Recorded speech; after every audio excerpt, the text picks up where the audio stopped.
Hey there, welcome back to the James Show. News Talk 820 WBAP, now on FM at 93.3. A story I was talking about earlier this week.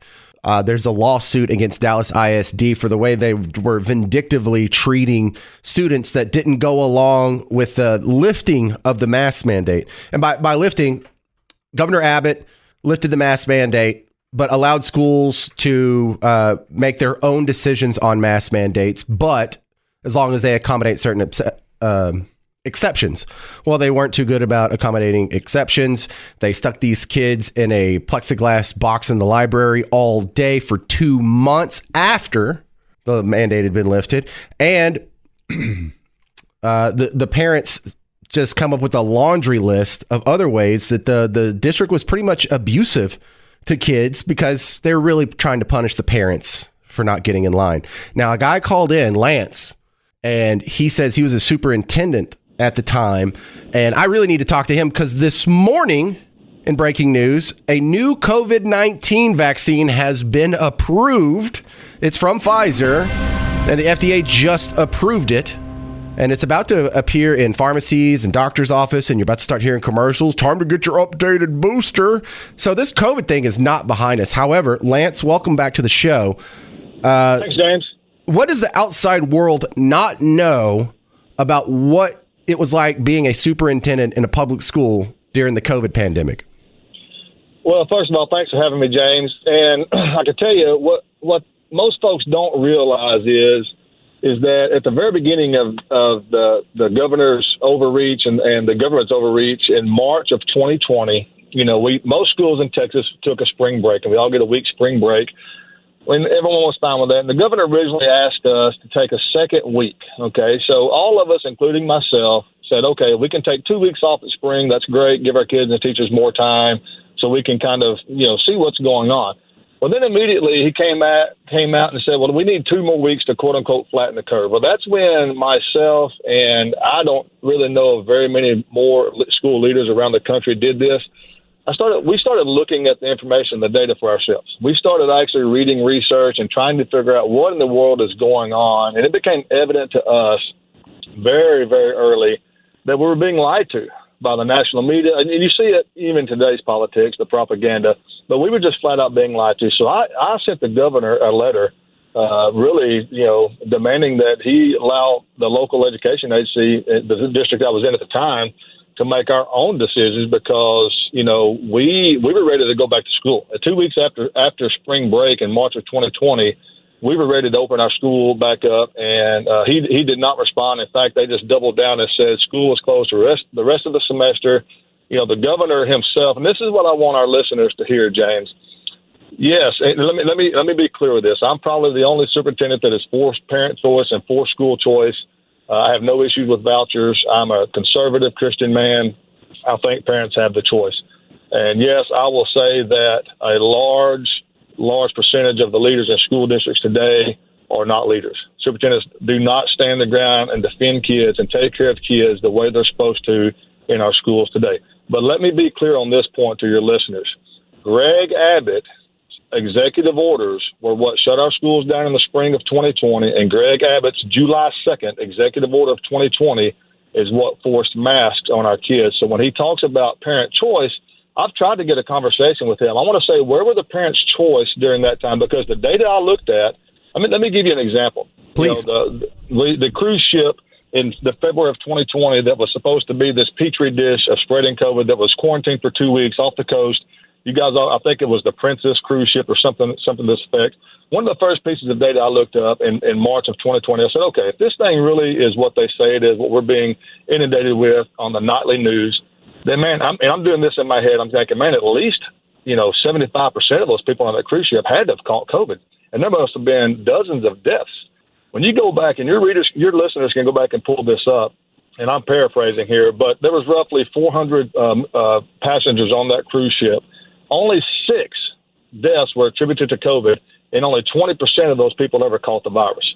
So I'm sitting there I'm thinking, okay, to myself, wow, this isn't anything worth they're telling us. So then I started looking for, just trying to really guess what was coming down the pipe. And I sent a letter to our community at Memorial Day, and I said, listen, there are some quote-unquote conspiracy theories floating around, and I was being asked by my parents, are we going to have a new normal? And I flat out just said, look, we're not having a new normal in our school district.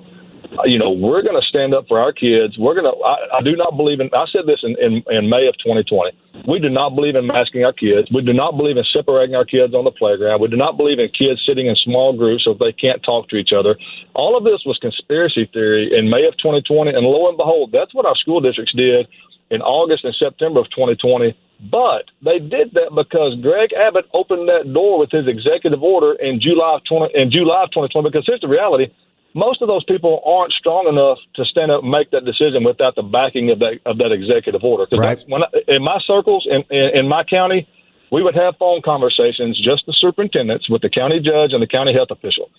And I kid you not, they would say, Mr. Health Official, we really want you to make this mandate stick so that it gives us cover. And I would stop them and I would say, look, guys, cowards. I don't care what you guys do. But in my school district, my board and my community is very capable of making the decisions that's best for our kids. And I said, we will not comply with those. And to the credit of our judge, I'm not going to mention his name, but the credit of our judge and our sheriff's department, they stood behind us. And let me tell you this, James, in February of 2021, that judge called me into his office and he said, Lance, he said, let me get this straight. You guys made no changes to your protocols, to your school day. You packed out your gyms for athletic events. I said, yes, in fact, we even started new initiatives, Judge. He said, well, according to our data, you have the healthiest school district in our county. Where was it? That is a fact. Where was your school district? In Parker County. That was Peaster ISD. All right. And it's not my county. It's probably a different county. I mean, a different Parker. Look, Lance, I love hearing these stories because I had a very unique experience during COVID that really just blew the lid off the whole thing. If everyone had seen what I seen, because I was living in New Orleans when it started and I was working on a TV station and a radio station. And I got blown out of both of those because I didn't wear a mask or get a vaccine or comply. And I was just, at the time, I guess they just thought I was a butthead. In hindsight, I was right. I was prophetic. So my next job was here in Dallas. It was on the USA Radio Network, which is now defunct, doesn't exist. But I have a house. I have my whole family, and my center of the universe is actually out in East Texas in Tyler. So I would go from New Orleans to Tyler to Dallas to Tyler to New Orleans to Tyler to Dallas to Tyler. And I got to see how different everyone treated it. Now, let me tell you something. Once you drive like 2 hours in any direction from where I'm at right now, COVID did not exist after May 2020. And the people that were out in the sticks were laughing at the TV because all of these people in all these other cities and the big cities and stuff were just torturing their kids and killing their businesses and ruining their society and their prosperity and just totally punching themselves in the face over and over while calling us stupid. And I don't know if people understand like how different the world was when I would go to like small town outside of Tyler in like the summer of 2020 versus going to Dallas or New Orleans where people are masked up and wearing vaccines and social distancing and there's stickers on the floor and you can't have concerts and whatnot. They were living in an absolute fantasy land. And I don't think the people who live in the bubble understand how silly they look to the outside world. And you were the outside world. Well, that's exactly right. We in May of 2020, we had our ag stock show, just like we always did, people everywhere. We had kids on our fields, our community members on our tracks. This is May of 2020. We had graduation as usual. We didn't shut any of that. God bless you.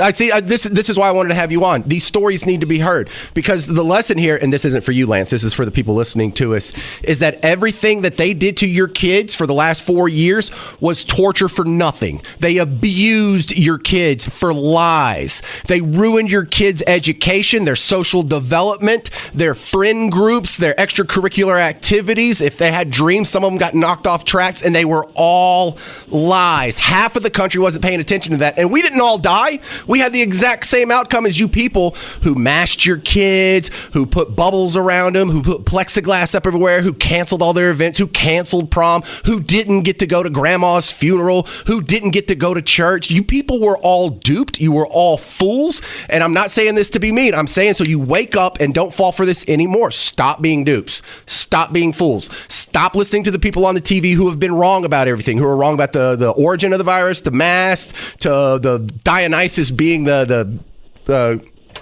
reference and the opening of the Olympics to all these things. And by the way, another thing, just while we're at it, men can have babies too, just so you know.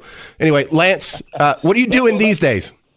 Well, I am an education consultant these days. I serve on an education foundation board called SEEK Collaborative Education Foundation. In fact, we're having Pat Green in Weatherford on October 5th, so your listeners can look that up, seekef.org. And I visit and help a lot of school districts out. I mentor superintendents. And I really am enjoying that. But, I'll tell you, during that time, that was very tough for everyone. I don't want to downplay. We got 30 seconds here, Lance. Well, I want everyone to know that when you vote at the polls and when you go vote, your vote matters.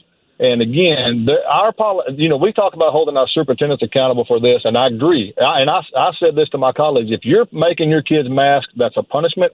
That is unnecessary. That is child abuse. If you're encouraging the vaccine, that's child abuse. But Greg Abbott and the politicians started that, and nobody is holding them accountable. And I want people to email him and call him and say, yeah, that's right. You're the one that forced this mask mandate on everybody in Texas, and that should never happen in Texas under Greg Abbott. All right, Lance Johnson, thank you very much for your time on The James Show. 800-288-9227, 800-288-9227. It's The James Show. News Talk 820 WBAP, now on FM at 93.3. Hey there, welcome to The James Show, News Talk 820 WBAP, now on FM at 93.3. Sometimes I share wild stories that happen in our own backyard, not just because it's entertaining and because I love telling an interesting story, but it kind of makes you appreciate your life, and like you think you're having a bad day, you think you got a tough life. I want you to put yourself in the shoes of this Uber driver. He's in Arlington, trying to make a little bit of extra money, hauling people around. So he goes to pick up a fare. Dude gets in the back seat. Everything seems cool. When they get where they're going, where the app told them to go, it's an abandoned building. What? Why are you taking me to an abandoned building? And I don't know if this was like a drug deal gone bad. I really don't know what the impetus was that this was for, but the passenger pulls out a gun and says, hey, pal, you need to get in the back seat here. I'm going to tie you up. And we're going to drive to Florida. So the Arlington Uber driver does something that I thought was pretty brave. He says, look, no, but you got a gun. You don't have to tie me up. I'll drive. You can just sit there and point the gun at me, but you don't have to tie me up. I will willingly help you out here. That's what you got to do. It's better than getting shot in the head, and it's better than getting tied up. And so the guy agreed. And so what we have here is these two new friends go on a really awkward road trip. And he wasn't kidding. This dude needed to go all the way to Florida, and not just regular old Florida, down there in the Miami area. It's one of the communities down there. So eventually, at one of the stops, the driver gets out. He's like, listen, I got to go to the bathroom. He goes to the bathroom, does the deadbolt. What happens? He just waits. He just waits it out until the cops show up. That's it. That's how he got out of it. The guy comes in, banging on the door. I know you're in there. You need to come out. I'm not coming out. Until the people in the gas station were like, well, what's the problem? There's no problem. Do we need to call the cops? No, you don't need to call the cops. Now, he has a gun, but he can't really pull it out and start waving it around without making sure the cops show up. So eventually, the guy gives up, flees on foot. When the cops finally catch up with him, he has two guns on him. The Uber driver actually had a 9mm and a magazine separately. It wasn't stacked yet. It wasn't put in, much less cocked. But it was an unloaded 9mm and a loaded magazine next to it. He took both. Then he had them on him when the cops caught up with him. What I like to think of in this situation, I like to think I would be that guy. I like to think I would be the cool as a cucumber Uber driver when someone's shakily pointing a gun at me and screaming and trying to scare the crap out of me. Just keep level head. Nah, man, it's cool. You don't have to tie me up. I promise. I'll drive. I'm cool. I'm not going to give you any problems. I want to live. I just need to get back home to my kids, man. Where do you need to go? I'll take you. Nobody needs to die. Nobody needs to get hurt. It's just fine. But the thing I like to, that's going through my head, it's like, how far is that drive? Have you driven to Florida? So for what, 14, maybe 20 hours, depending on what speed they were going and how many stops they had to make, how many times they had to get gas or food or whatever. He had to stay up overnight, all night, with a gun pointed at him from the back seat, just chitty-chatting with a stranger. What on earth do you have to talk about with a guy that's shakily pointing a gun at you while you're driving to Florida? This was just a regular day. He wasn't planning on staying up all night and driving for 20 hours. He was forced into this. I think I'd be really good at that conversation, though. I think I'd be trying out bits on him, like my radio bits, or trying to tell him some jokes, trying to make him laugh, talk about this one time when I went to this concert at the Texas Motor Speedway, or when I went to the Cowboy game a couple years ago, some fun stuff happened. I think I could excel at that. Now, I've also said, and you may have heard this on the show, I always thought it'd be fun to drive Uber, like on the weekends, Friday and Saturday night, just because it would be a hoot. Just because you get to see what other people do with their weekends, with their disposable income, and with their what their idea of fun is, really. This makes me kind of double think that. Now, I know this is a super rare case, and that's not the normal experience of an Uber driver. All right, I take it back. I still want to be an Uber driver. Maybe I'll do that just for a couple weekends, just so I can have some stories for you. Because I think, technically speaking, I'm not supposed to be an Uber driver just so I can take that information and share it with you. But who's going to stop me? I don't know if you got a tip, though. I have no info on that. It wasn't on WFAA.com. I checked. I wanted to see, because if he got a good tip, I'm not saying it's worth it, but does the guy's card get charged for that, though? Or do you cancel the ride and he just ate the cost? Because that's expensive. You know how much gas costs going all the way to Florida right now? It ain't free. They're not giving it out at the stops. Anybody drive Uber? I want to hear your stories. Anyway, that's it. Just some fun stuff from Arlington for an Uber driver. And if you think you had a bad day, that dude had a worse day. Yeah, life's not just a smooth velvet pillow that you're sitting on all the time. But you don't have a shaky gun waving at you. And you don't have to drive for 20 hours straight with no sleep. That's all. Coming up next, you're going to meet my friend Emil Cirillo.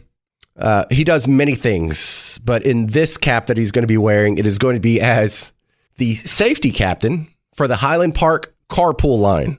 And we're going to talk about carpool etiquette and rules. Moms and dads, you need to hear this next segment coming up on The James Show. News Talk 820 WBAP, now on FM at 93.3.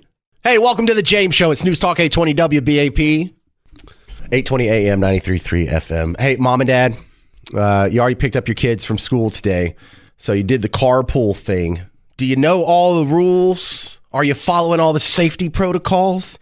I'm a carpool dad. I was the primary carpool guy up until I started this job. So up until January of this year, I was the guy who always dropped off the kids at the carpool.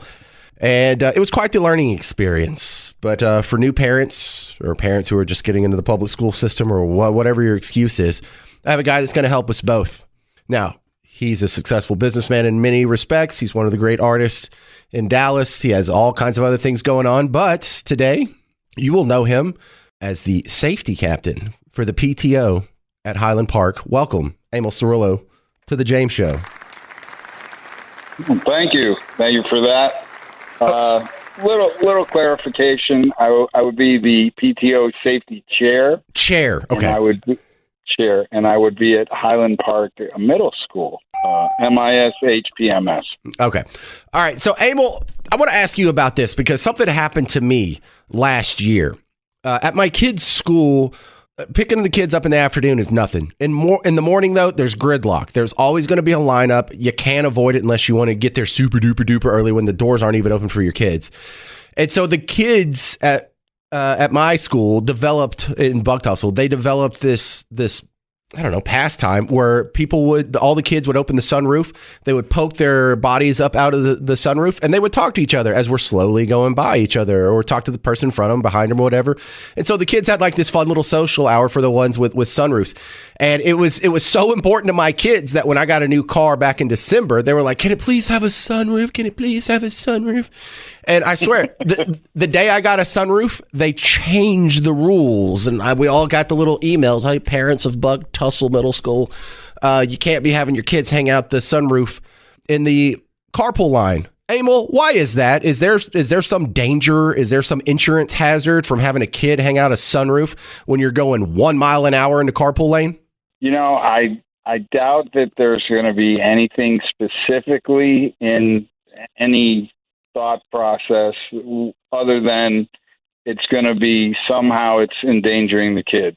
Like we always err on the side of, okay, we're supposed to be protecting the kids, and if something's going to happen that's going to endanger those kids, you know, we've got to stop it. So in this case, I'm thinking kids are probably talking, not paying attention. Cars are moving slowly. You're probably creating some kind of a backup.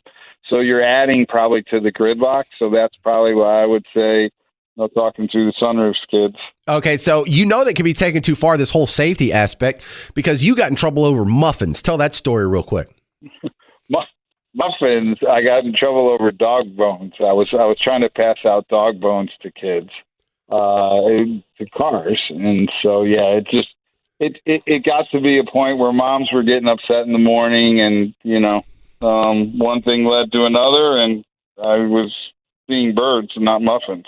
Just kind of, it's so funny. First day of school. It's so funny because kind of the way it happened. You have the same things to deal with that I do, and we're just big, dumb, manly alpha males, and we go into what is an extremely feminine situation. I mean, the school, especially a middle school, it's staffed almost entirely by women. Women are running the show, and most of the people in the carpool line are moms instead of dads. So we really are kind of fish out of water in this situation. But have you seen an uptick or a downtick in dads over your experience in the carpool line, being the guy behind the wheel?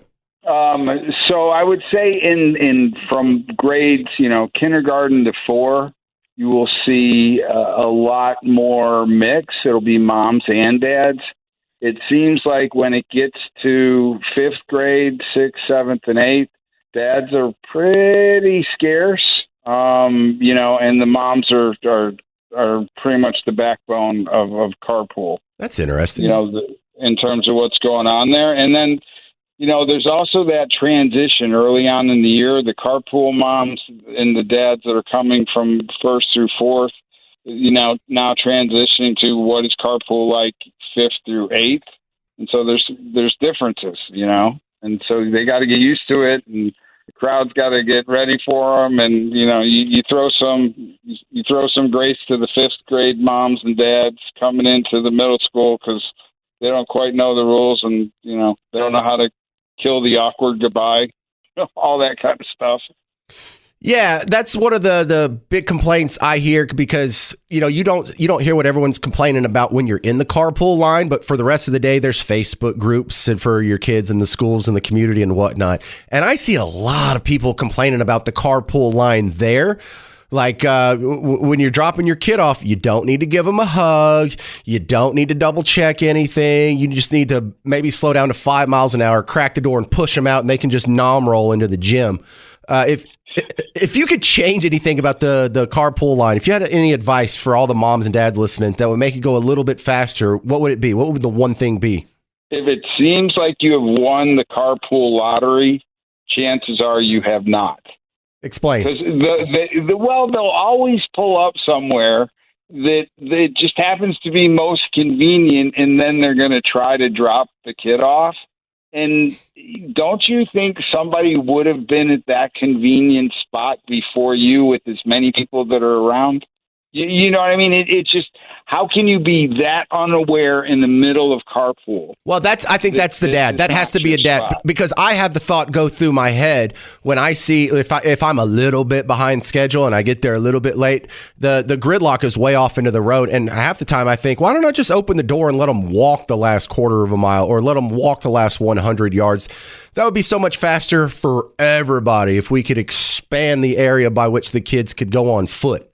150% agreed with that. That's the general reason for the gridlock, is everybody is trying to drop their child off at the front door as if they couldn't walk an extra 10, 15, 20 yards.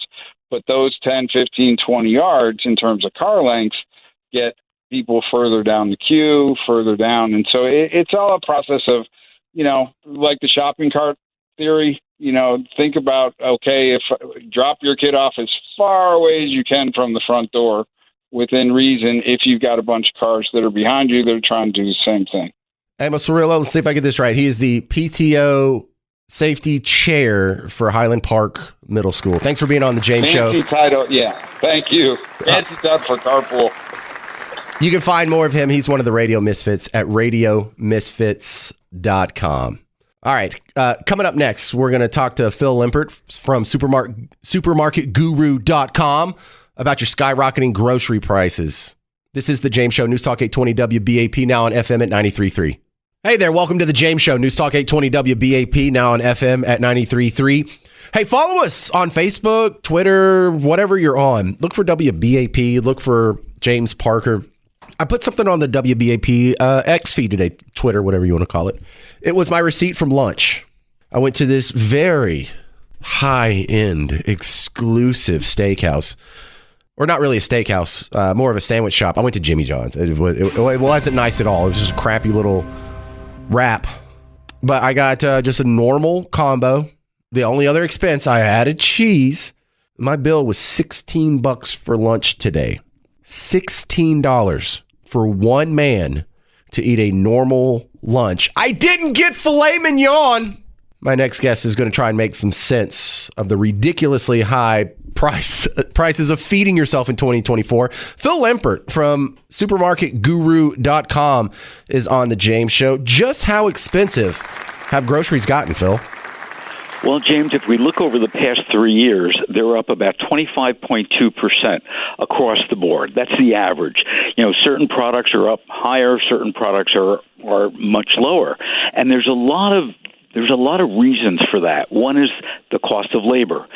Certainly during the pandemic, whether it's at Jimmy John's or your local supermarket, they've had to pay employees, whether it's added bonuses, signing bonuses, or just a higher wage.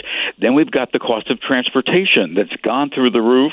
One of the reasons for that has to do with the fact that there's less truck drivers, less long-haul truck drivers that are out there, so those wages have gone up.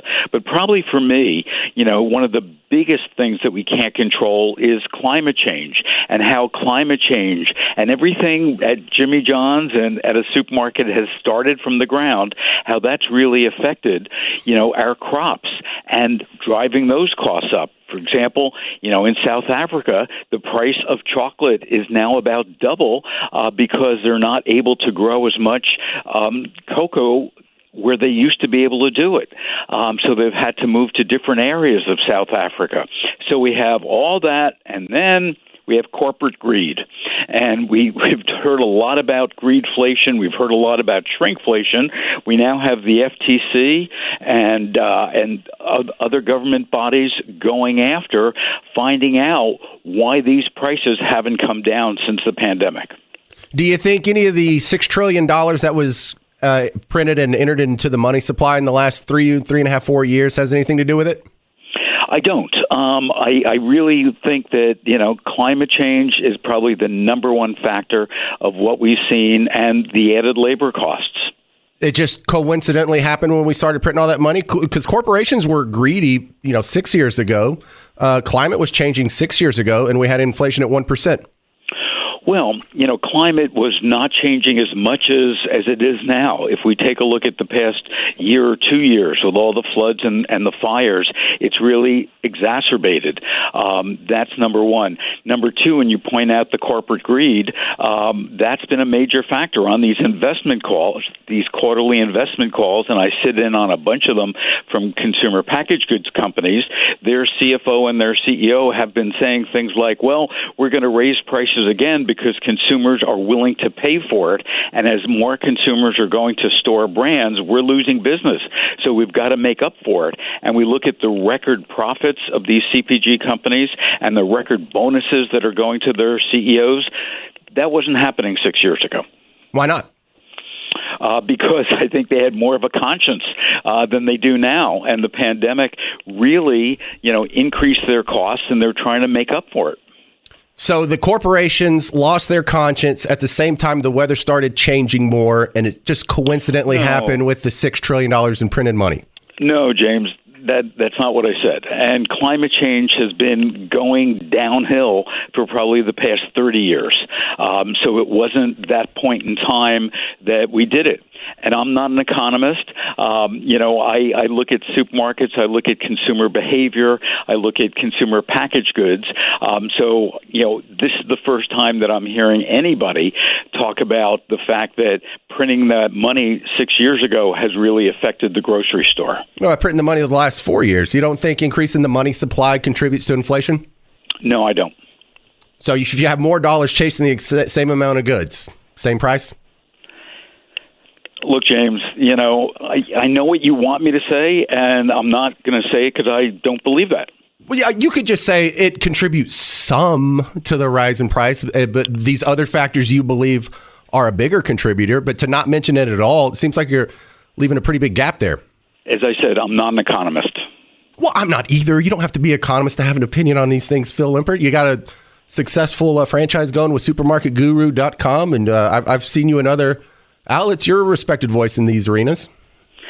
And I'm telling you, what factors have led to food inflation.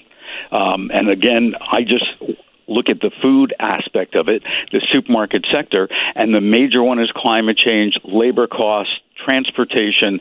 That's what's been driving it up. And then more recently, again, the corporate greed that we're seeing with these record bonuses and, record profits for CPG companies.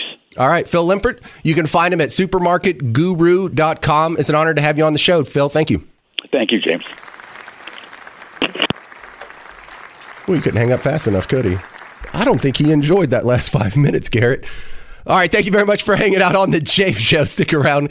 Coming up next is Mark Levin. Tomorrow, we will have full coverage of the DNC available with some highlights from Kamala Harris's speech. But I know tomorrow I'm going to take a special segment or two and go through the audio that I've gotten from the protesters, because I think we learned so much from the protesters outside the DNC, more so than we learned from the speeches on the inside.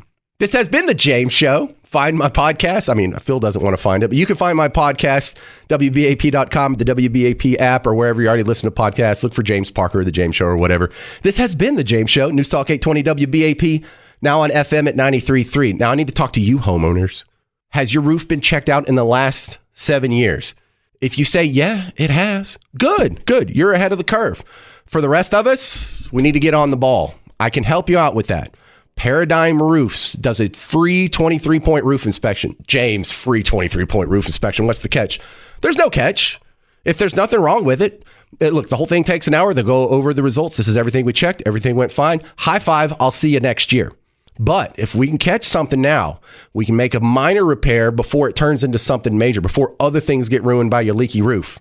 And if worse comes to worse and the bad part happens and you do need a whole roof, I can even help you out with that just a little bit. You get $500 off if you mention that you heard it on the James Show. You're supposed to have this thing, your roof inspected every year. Once your house is 7 years old, it's supposed to happen every year. If you're behind on that, let's get that fixed. It doesn't take a whole lot. It could be absolutely free, maybe an hour of your time.